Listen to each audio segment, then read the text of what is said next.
শহরে জীবনে দিনভর ব্যস্ততায় শারীরিক পরিশ্রম মোটেও হয় না অনেকের। দিন শেষে দেখা যায় কয়েকবার সিঁড়ি দিয়ে ওঠানামা করা এবং একটু হাঁটাহাঁটি ছাড়াই শরীরচর্চা বলতে আর কিছু হয় না। প্রতিদিন অফিসে চেয়ারে বসে থাকতে হয় ৮ থেকে ১০ ঘন্টা।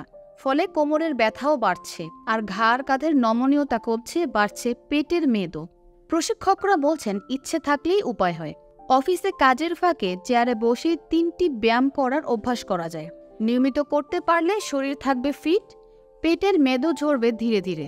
চেয়ারে বসে একটি পা মেঝের ওপরে রাখতে হবে, আরেকটি পা টান টান করে সামনের দিকে ছড়িয়ে দিতে হবে। মেরুদণ্ড থাকবে টান টান। এভাবে ১০ পর্যন্ত গুণে পা পরিবর্তন করতে হবে। ২ পায়ে এই ব্যায়াম মোট ১০ থেকে ১২ বার করতে পারেন। এতে উরুর পেশির জোর বাড়ে।